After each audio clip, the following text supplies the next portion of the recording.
Hello friends, मैं सचिन उदवाड़िया। दोस्तों, अक्सर मुझे स्टूडेंट्स ये सवाल पूछते हैं कि सर ये सी मेजर के गाने में बी फ्लैट मेजर कहाँ से आ गया या फिर डी मेजर कहाँ से आ गया। आपको पता है? नहीं पता? चलो वही सीखते हैं। ऐसा होने का एक जो कॉमन रीज़न है वो ये है कि किसी भी सॉन्ग का की अगर मेजर हो तो ज़रूरी नहीं है कि वो सॉन्ग मेजर स्केल पे डिपेंडेंट होगा। वो लीडियन मोड भी हो सकता है, मिक्सोलिडियन मोड भी हो सकता है। लीडियन मोड में होगा तो भी उसका की मेजर बनेगा, मिक्सोलिडियन में होगा तो भी उसका की तो मेजर बनेगा ना। तो ये ज़रूरी नहीं है कि आपका जो की आपको मिल गया, किसी ने आपको बोल दिया कि चलो भाई ये गाना फलाना फलाना गाना सी मेजर में है, तो उसका मतलब ये नहीं है कि उसका स्केल भी सी मेजर होगा। वो लीडियन मोड भी हो सकता है, मिक्सोलिडियन मोड भी हो सकता है। तो उस हिसाब से आपको कॉर्ड का फैमिली स्ट्रक्चर डिसाइड करना पड़ेगा, नहीं कि मेजर फैमिली ले लिया और वो गाना बजा लिया, नहीं होगा उससे।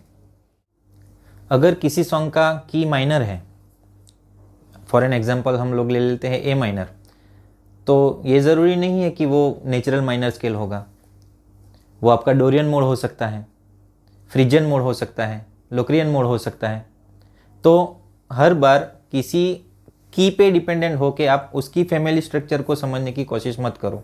उस गाने का लीड बजाओ और समझो कि उसमें कौन कौन से नोट बजे हैं, वो नोट किस मोड को रिप्रेजेंट कर रहे हैं, उस मोड के हिसाब से आपको कॉर्ड का स्ट्रक्चर समझना चाहिए। तो इस बार से आपको ये गलती नहीं करनी है।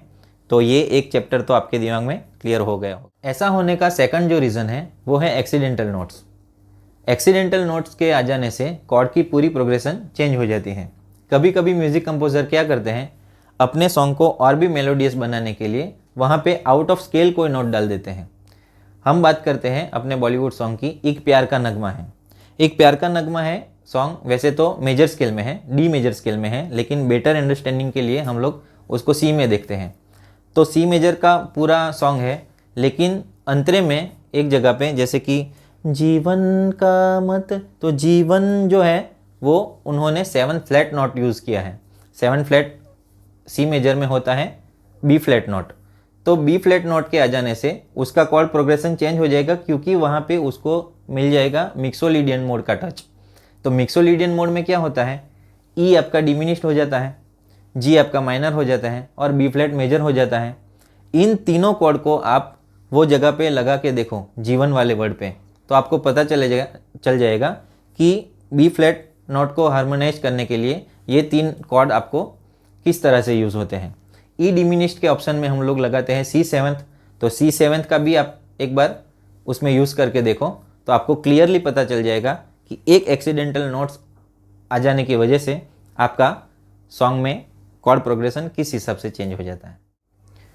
इसी तरह से अगर सॉन्ग में फोर्थ शार्प नोट का यूज़ कर लिया जाए, यानी कि तीव्र म का, तो भी उसकी कॉर्ड प्रोग्रेशन चेंज हो जाएगी, उसको टच मिल जाएगा लीडियन मोड का।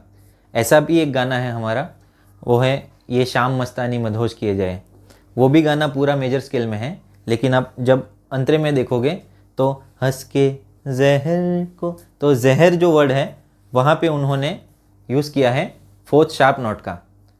तो आप उसे भी करके देखो, तो आपका जो कॉर्ड प्रोग्रेशन चेंज हो जाएगा वो लीडियन मोड की तरह चेंज हो जाएगा।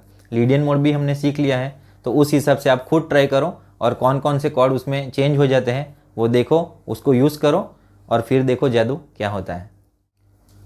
कुछ सॉन्ग्स ऐसे भी होते हैं जो होते तो माइनर में है, लेकिन उस सॉन्ग में मेजर कॉर्ड भी बजता है।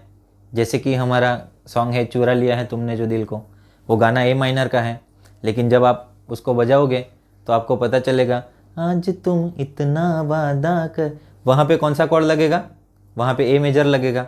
तो ए माइनर में ही ए मेजर क्यों आया, क्योंकि वहाँ पे उन्होंने थर्ड फ्लैट भी यूज़ किया है और थर्ड मेजर भी यूज़ किया है, इसलिए ए माइनर भी लग रहा है और ए मेजर भी लग रहा है। उसमें एक और भी कॉर्ड है, ई मेजर है उसमें। ए माइनर की कॉर्ड प्रोग्रेशन में तो ई माइनर होना चाहिए, ई मेजर कैसे आया? ई मेजर इस तरह से आया क्योंकि वहाँ पे उन्होंने जी शार्प नोट का भी यूज़ किया है। तो जी शार्प नोट यूज़ करने की वजह से ई उसका मेजर हो जाता है। तो इस तरह से होता है ये एक्सीडेंटल नोट का काम। तो दोस्तों, ये थी कुछ गाइडलाइंस जो आपको सॉन्ग्स के कॉर्ड निकालने में बहुत हेल्पफुल हो सकती है। ऐसे और भी बहुत सारे गाने हैं, लेकिन सब गानों की हम लोग बात नहीं कर सकते। आपको जो जो गाने पता हैं वो मुझे आप कमेंट सेक्शन में बता सकते हो। अगर मेरे वीडियोस आपको अच्छे लगते हैं, मेरे लेसन्स आपको अच्छे लगते हैं तो उसे लाइक, शेयर और सब्सक्राइब करना मत भूलिए। मिलते हैं नेक्स्ट लेसन में, तब तक के लिए गुड बाय।